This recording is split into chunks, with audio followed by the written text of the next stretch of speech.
What's up, everybody? It is I, Hero Vange, and welcome to the third episode of my Go Battle League series. Now, this third episode is gonna be a little bit higher level knowledge. It's not gonna be like the top, it's not gonna make your head bleed, but you're gonna need to watch episode 1 and episode 2 to understand what's up. So, check out the playlist right there, and make sure that you've watched episode 1 and episode 2. Guys, the Go Battle League is very luck-based. Very luck-based. You're not gonna get the win 100% of the time. It is, I think, impossible to have a single line of 3 that will cover every single thing 100%, like a magic silver bullet. There's nothing like that. With that said though, there are some people who consistently do better than other people. Right? That's definitely a fact. There's people who know their stuff. There's people who are very skilled, who have very solid lines of 3. For the things that are out of our control, it's okay. I would say don't stress out about it, okay? If you get caught with the bad lead and you lose, even if you have like a solid line of 3, it's not your fault. It's just the way that it's just the game, right? It's just the game. In fact, I would say welcome it open arms, all right? It adds a thrill to the game. It's a kind of not a great system, but it still does add that thrill, okay? You never know what you're gonna encounter out there, all right? But for the things that we do have control over, you definitely want to do your very, very best. One, your PvP IVs, right? So how good your Pokemon are, the quality of your Pokemon, that is for sure something that you can control. Number 2, your knowledge of the matchups. That's definitely something that will come in handy, and that's definitely something that you have control over. You have PV Poke. And finally, number 3, your team composition. You have to have an effective team composition. I would say that this is the most important thing for you to have, okay? You have to know what an effective team composition is so that you can plan accordingly. These are a bunch of balls, but they represent the basic structure of an effective team composition. Now, since I wanted to keep this video simple, we're just gonna keep it light, okay? So 3 colors: red, green, and blue. Red beats green, green beats blue, blue beats red. Super easy, right? Very easy. This right here is what you call a bunch of balls, but it's actually the double bodyguard strat. So red loses to blue, and so you have 2 bodyguards in the back, green, that beat the blue. Let's start off by talking about your lead Pokemon, right? So your lead Pokemon should have a high win rate, like as high as they can go. Look for high win rates on PV Poke. Those are pretty good leads. Now for your lead Pokemon, you have to understand what counters it. You have to know the multiple Pokemon that counter your lead Pokemon. Not really memorize it, but just have an idea. Oh, this typing, that type of thing, alright? And then what you do is you take all of those counters, right? And you prepare 2 Pokemon that can maybe handle all of them, alright? It might be impossible because there's probably things that'll get through, but again, that might be something that we can't really control, and if it happens, you know, just laugh about it later. But you definitely want 2 bodyguards here in the back, 2 Pokemon that can maybe handle most of the Pokemon that give your lead problems. Now for the 2 bodyguards here, you definitely want one that is a super mega hard counter to the Pokemon that counter your lead, okay? And then the second one has to be a decent counter, but has to have multiple soft counter type situations, and hopefully its counters are soft counters, alright? So you remember what I said in episode 2? You remember this? You know, the Dusclops, Steelix? I told you to look for Pokemon that with just a little bit more energy can beat out their counters. Yes, you're looking for Pokemon with a lot of these simulations, right? Multiple of these for their counters. And so to summarize, a lead with a fantastic win rate, okay? Because you want to try to catch that lead, okay? Just try your best.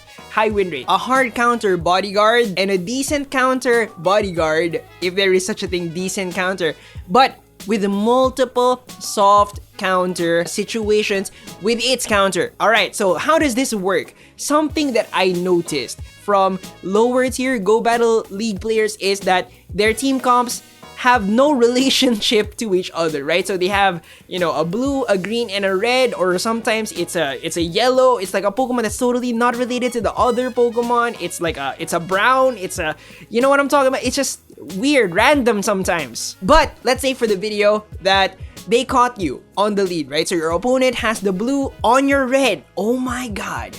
You lose the lead matchup. So what do? Now there's a lot of ways to play this, but let's say in this scenario, you decided, oh my god, I cannot lose my red. I need it. I need it for something in the back, all right? So you pull out your green. Now, which bodyguard is this? Is this the hard counter or the soft counter guy? Now, this green Pokemon is your softer counter, the decent counter with a lot of soft counter situations with its counters. And the reason why you swap it in is to make the blue swap out. Alright, you want to scare it away, but in the process, you want to get a couple of fast attacks. So that's gonna give you some energy. What does your opponent do? He swaps out the blue and puts out the red to try to counter your green. Alright, but the thing is, your green got a couple of fast attacks. Alright, has a little bit of energy, and so maybe it can beat the red. Sometimes your opponent is just like too pro, swaps out right away and into the right Pokemon, okay? You didn't get enough fast attacks, you didn't get enough energy, so it's not gonna be enough to beat the red. Other times, it's just gonna be a super hard counter to your green, right? That's definitely like a possibility. But maybe you did get enough energy and so you can beat the red, or maybe your opponent doesn't have a counter for your green that you just swapped in. Fantastic. Or maybe it's a mirror match, but the thing is you got a couple of fast attacks in and now you have the advantage energy-wise. So the two possibilities, you either lost the matchup or you won. First, let's take a look at this winning match because it's much easier to explain, okay? You're set, okay? The green is gonna come in. Your green was probably scratched up in the fight against the red that it won. This green is gonna beat your green, but the thing is, now you can bring in the red to beat this green. And let's say your opponent swaps to his blue, okay? The switch timer is done. He swaps to his blue. You have your super hard counter left right here, okay? So you are most likely gonna win. Nice. If you're able to do this successfully, you can turn around a bad lead matchup. And what you call the Pokemon that you swap in is a safe swap, right? It's a Pokemon that can beat its counters if it gets a little bit of energy. That is a safe swap. This is a great situation, yes, but what about the possibility of your safe swap losing? What can you do now? Now, what you can do to salvage this is come in with your red, okay?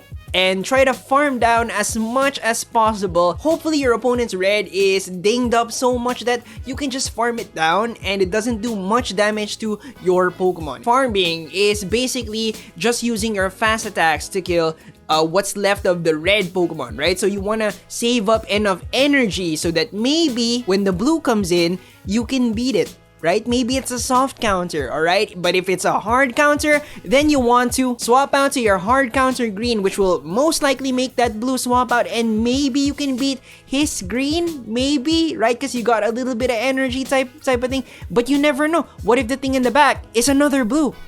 Okay, if it's another blue, that's a great situation. You got a hard counter, you got two Pokemon that you beat, hard countered, and that's great, okay? So these balls, this team comp gives you a chance to still pick up the win even if you lose the lead, right? So it's a much more efficient team comp, okay? Alright, I hope you got it. Now there's a lot of ifs, there's a lot of maybes, you know, especially with the Go Battle League being so random, you never know what you're gonna encounter out there, okay?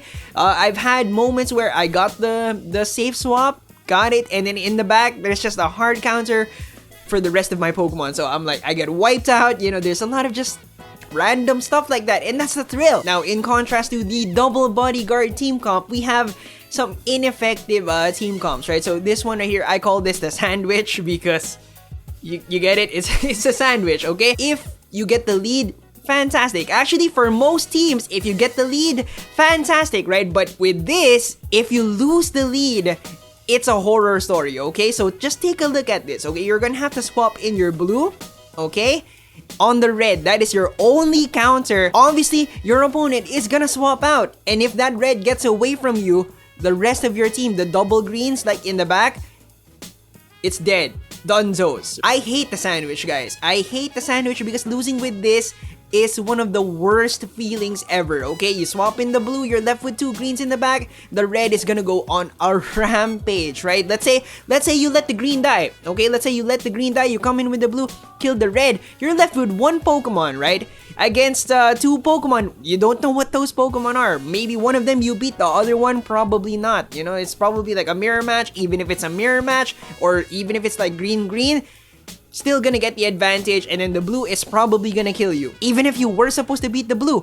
And that is just, it's a bad feeling, okay? The sandwich, losing with it on the lead, sucks. Please never do this, okay? It's not gonna work out. Sometimes it might work out, but for the most part, if you get a bad lead matchup, which is, you know, definitely a possibility because of the randomness of the game, you're dead. You're dead. Actually, yesterday I encountered someone, right? I got the lead, Lantern versus my Tropius, and then he swapped in a Whiscash.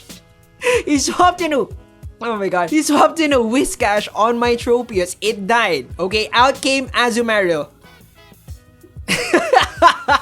He quit! He quit, guys! I was wondering what happened, guys. I was still tapping on my phone and then suddenly it just fades into black. Bam! You win!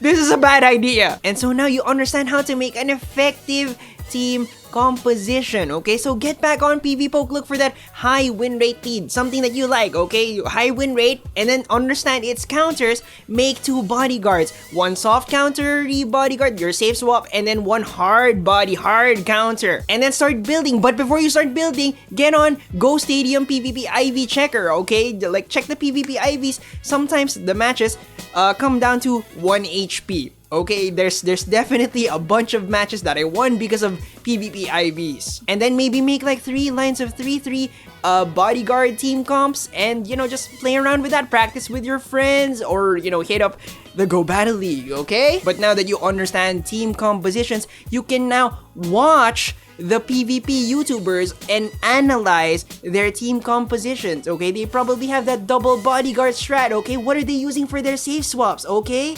You know, you can get some inspiration from them again in the pinned comment. Guys, we're done. That's 3 episodes, okay? 3 episodes down, and you now know what? Stats. You understand stats. You understand where to get your knowledge. You understand how to check matchups, what to look for specifically in the matchups. You also know how to apply it in battle because now you know how to make an effective team composition.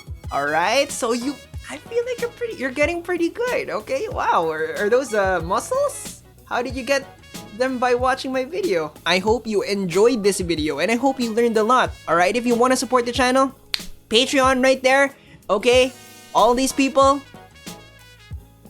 you're the best. Still, you don't like PvP coaching, you can get it for free on my channel with my videos. It's all good. I understand, but maybe you want to pick up some merch that will make you look even more emo. Huh? Subscribe if you haven't yet. Ding that notification bell. I make myself laugh, man. It's sad. And I'll see you on the next one. Bye, guys.